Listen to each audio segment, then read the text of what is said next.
بسم اللہ الرحمن الرحیم۔ شروع اللہ کے پاک نام سے جو بڑا مہربان نہایت رحم والا ہے۔ دوستو، آپ اس وقت موجود ہیں اردو میڈیکلز پر۔ آدھی رات کا وقت تھا، سب گہری نیند سو رہے تھے، مگر جانے کیوں مجھے سخت بے چینی سی محسوس ہو رہی تھی۔ ایسا لگتا تھا کہ جیسے جسم سے جان نکلتی جا رہی ہے۔ میں بمشکل اٹھ کر بیٹھی اور پانی کے گلاس کی جانب ہاتھ بڑھایا ہی تھا کہ یکایک میرے سر کے آدھے حصے میں شدید درد اٹھا۔ میں نے اپنے دونوں ہاتھوں سے سر کو تھام لیا تھا، لیکن درد تھا کہ بڑھتا ہی جا رہا تھا۔ اف، اس قدر شدید درد آج سے پہلے کبھی نہ ہوا تھا۔ میں نے اماں کو آواز دینی چاہی، لیکن میری زبان جیسی گنگ سی ہو چکی تھی۔ مجھے لگ رہا تھا میرے دماغ کی نسیں پھٹ جائیں گی۔ بڑی مشکل سے میں نے ہاتھ بڑھا کر تپائی پہ رکھے پانی کے گلاس کو دھکا دیا اور وہ فرش پر گرتے ہی ٹوٹ کر چکنا چور ہو گیا۔ چھناکے کی آواز سنتے ہی اماں دوڑی دوڑی آئی تھی۔ کیا ہوا سمرین، یہ کیسے آواز تھی؟ اماں نے آتے ہی کمرے کی لائٹ جلائی تھی اور مجھے اس حالت میں دیکھ کر پریشان ہو گئی تھی۔ جیسے ہی اماں میرے قریب آئی تھی، اس کے بعد مجھے کچھ ہوش نہ رہا تھا۔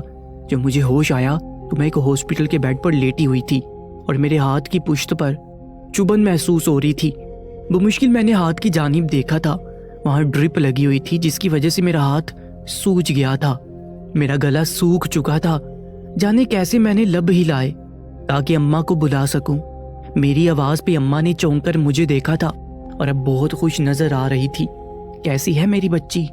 تو نے تو میری جان ہی نکال دی تھی، وہ اپنے آنسو پونچھتے ہوئے پوچھنے لگی تھی۔ ان کے ہاتھ میں تسبیح تھی جس پہ وہ جانے کیا ورد کیے جا رہی تھی۔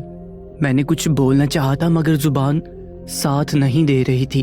اب درد کچھ کم تھا مگر وقفے وقفے سے ٹیسے اٹھ رہی تھی جو ناقابل برداشت ہوتی جا رہی تھی۔ ڈاکٹر نے چند میڈیسن دی تھی اور کہا تھا کہ 3 دن تک روزانہ ڈرپ لگے گی۔ فی الحال اماں مجھے گھر واپس لے کر آئی تھی۔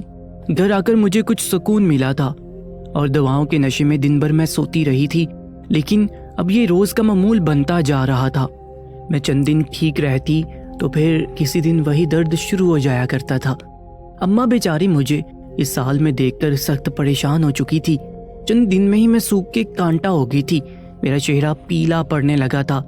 میرا اماں کے سوا اس دنیا میں کوئی نہ تھا۔ اسی طرح اماں کا بھی واحد سہارا میں ہی تھی۔ ہم دونوں ماں بیٹی ڈاکٹر کو دکھا دکھا کر تھک چکی تھی، مگر ہر جگہ سے صرف وقتی طور پر فائدہ ہوتا تھا۔ ایک دن میں نے دیکھا اماں میرے پاس آئی اور مجھے چادر اوڑھنے کا کہا اور خود بھی اپنا برقع پہن کر تیار ہو گئی۔ کہاں جانا ہے اماں؟ میں نے پوچھا تو اماں نے اپنے ہونٹوں پر انگلی رکھ کر چپ رہنے کا اشارہ کیا اور بس مجھے ساتھ لے کر نکل پڑی۔ میں سوچ میں پڑ گئی تھی کہ آخر ایسی کیا بات تھی کہ اماں رازداری برت رہی تھی۔ اماں کہاں لے جا رہی ہو مجھے؟ کچھ تو بولو، میں نے الجھن سے پوچھا۔ تبھی 2-3 گلیاں مڑنے کے بعد اماں بڑے سے گھر کے گیٹ پہ کھڑی ہو گئی۔ بیل بجایا تو ایک آدمی باہر آیا جس کی شکل کافی خطرناک سی لگ رہی تھی۔ بکھرے ہوئے بال اور لمبی داڑھی جو کہ لگتا تھا کئی مہینوں سے نہایا تک نہ تھا۔ اس کے وجود سے عجیب سی بدبو آ رہی تھی۔ اس آدمی نے اپنی لال آنکھوں سے ہمیں گھورا تو اماں نے ہکلاتے ہوئے کہا، وہ ہمیں اکمل بابا سے ملنا ہے۔ اماں کی بات پہ اس آدمی کے چہرے کے تاثرات کچھ بہتر ہوئے تھے، ورنہ تو لگتا تھا وہ ہمیں کچا چبا جائے گا۔ کچھ ہی دیر میں ہم ایک بڑی سی راہداری عبور کر کے ایک حال نما کمرے میں آ کر بیٹھ گئے تھے جہاں خواتین کا جمع غفیر تھا۔ بانت بانت کی عورتیں وہاں موجود تھیں، کوئی برقعے میں تھی تو کوئی چادر میں، کوئی صرف دوپٹہ لیے ہوئے تھی۔ کیا امیر کیا غریب، ہر رنگ و نسل کی عورت وہاں موجود تھی۔ میں نے گھبرا کے اماں کے کان میں سرگوشی کی، ہم یہاں کیوں آئے ہیں اماں؟ مجھے کچھ اندازہ ہو چکا تھا کہ یہ وہی عامل بابا کا آستانہ تھا جس کا آج کل ہمارے محلے میں خوب چرچا تھا، مگر اماں مجھے یہاں کیوں لے کر آئی تھی یہ خیال مجھے سخت پریشان کر رہا تھا۔ تبھی اماں نے میرے شک کو یقین میں بدلتے ہوئے بتایا کہ ہاں، یہ وہی بابا ہیں جن کی دعا اور تعویذات سے ہر بانجھ عورت حاملہ ہو جایا کرتی تھی۔ اور یہ سچ بھی تھا۔ میں نے اپنی آنکھوں سے پڑوسن کی بہن کو دیکھا تھا جو کئی سالوں سے بے اولاد تھی اور اسی بابا کے عمل سے اب اس کو 3 مہینہ چل رہا تھا۔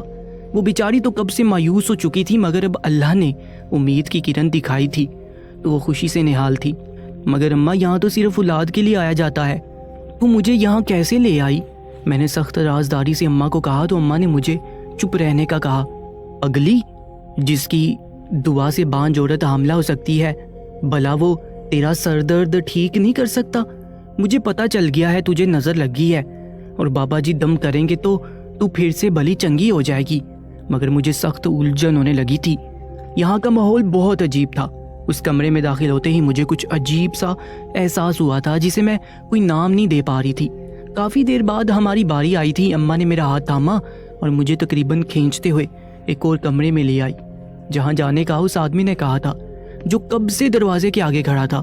لیکن جیسے ہی میں اس کمرے میں داخل ہوئی تو میں نے دیکھا ایک بارش شخص جو کہ کافی صحت مند اور قداور تھا۔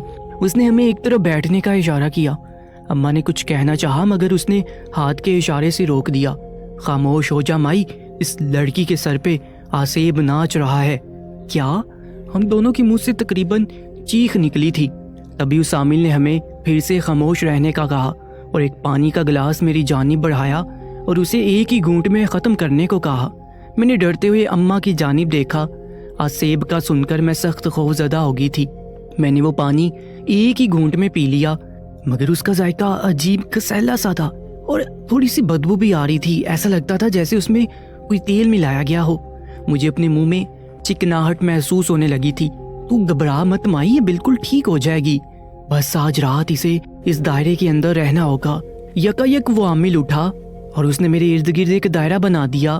کیا بابا جی پوری رات کیسے؟ اماں نے گھبرا کر پوچھا، جبکہ مجھے بہت آرام محسوس ہونے لگا تھا۔ میرا پورا جسم بے جان ہونے لگا تھا۔ میں جانے کب وہیں فرش پہ لیٹ گئی۔ مجھے کچھ علم نہ ہو سکا۔ اب بس مجھے اماں اور اس عامل کی آوازیں ہی سنائی دے رہی تھی، مگر میں چاہ کر بھی ہل نہ پا رہی تھی۔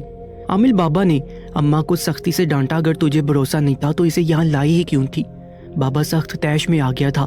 اماں نے جلدی سے معافی مانگ لی تھی اور شاید وہ اس کمرے سے نکل گئی تھی۔ یکدم کمرے میں اندھیرا ہو گیا تھا اور مجھے لگ رہا تھا کہ کوئی میرے سر پہ کھڑا کچھ پڑھ رہا تھا۔ اس کے بعد میں ہوش و خرد سے بیگانہ ہو چکی تھی۔ صبح کا سورج طلوع ہو چکا تھا۔ اماں میرے سرہانے بیٹھی مجھے جگانے کی کوشش کرتی جا رہی تھی۔ کافی دیر بعد مجھے ہوش آیا تھا۔ اٹھو سمرین، گھر چلیں۔ اماں کافی پریشان لگ رہی تھی۔ مجھ سے اٹھا نہ جا رہا تھا، پیروں میں جان ہی نہیں تھی۔ بمشکل اماں نے سہارا دے کر اٹھایا اور جلدی جلدی مجھے گھسیٹتے ہوئے وہاں سے نکلی تھی۔ انہوں نے رکشا روکا اور مجھے گھر لے آئی تھی۔ گھر آ کر میں پھر سے سو گئی تھی اور شام کو ہی میری آنکھ کھلی تھی اور مجھے لگ رہا تھا جیسے میرے سر سے ایک بہت بھاری بوجھ اتر چکا تھا۔ اتنے دنوں سے جو دبا دبا درد رہتا تھا وہ بالکل بھی نہیں تھا۔ میں نے خوشی سے اماں کے گلے میں باہیں ڈال کر ان کے گال کو چوم لیا۔ اماں ہمیشہ میری اس عادت سے چیڑا کرتی تھی، مگر آج وہ حیرت سے مجھے دیکھے جا رہی تھی۔ جو میں نے انہیں بتایا کہ میں بالکل ہلکا پھلکا محسوس کر رہی ہوں تو وہ بہت خوش ہوئی تھی، ورنہ وہ آج بہت گھبرائی ہوئی سی نظروں سے مجھے دیکھے جا رہی تھی۔ بابا نے کچھ تعویذات بھی دیے تھے جو روز ہی رات کو پانی میں گھول کر پینے تھے۔ اب تو میں بڑے آرام سے وہ پی لیا کرتی تھی۔ مجھے درد سے چھٹکارا حاصل ہوا تھا۔ میں نے اور اماں نے یہ بات کسی کو نہ بتائی تھی، مگر میرے وہم و گمان میں بھی نہ تھا کہ میرے ساتھ کیا ہونے والا تھا۔ کچھ ہی دنوں بعد مجھے بہت نکاہت محسوس ہونے لگی تھی۔ کچھ بھی اچھا نہ لگتا تھا۔ اب مجھے سر میں درد تو نہ تھا، مگر دن بہ دن کمزوری بڑھنے لگی تھی۔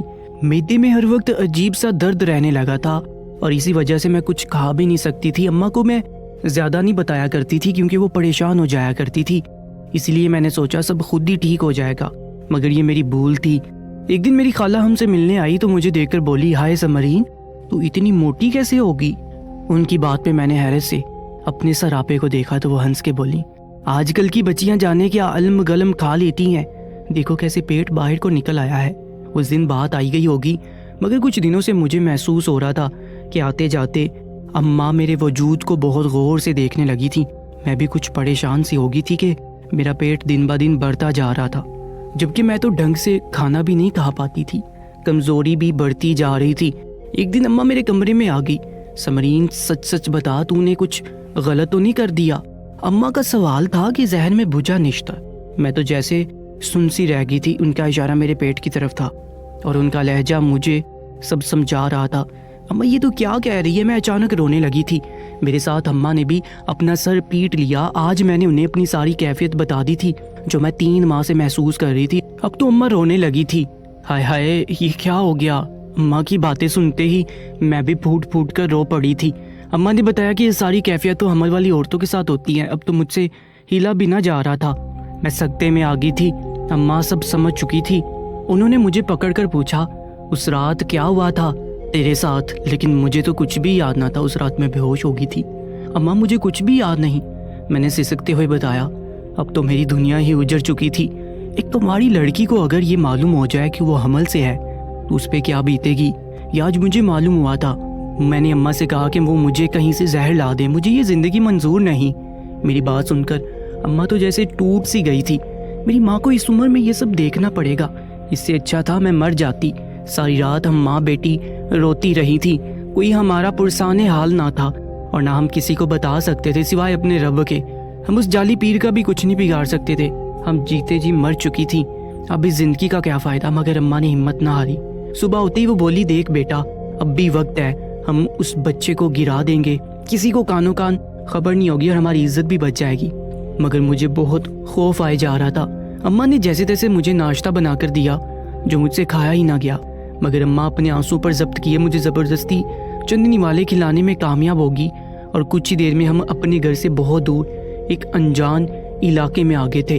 اماں مجھے وہاں ایک کلینک میں لے آئی تھی۔ ہم دونوں نے نقاب کر رکھا تھا۔ اماں نے بتایا کہ ایک ڈاکٹرنی چند پیسوں کی خاطر حمل گرا دیا کرتی تھی۔ مجھے بہت خوف آئے جا رہا تھا۔ جب ہمارا نمبر آیا تو ڈاکٹر نے اماں سے 20,000 کا مطالبہ کر دیا۔ اماں نے حامی بڑھ لی تھی، وہ جانے کہاں سے بندوبست کر کے آئی تھی۔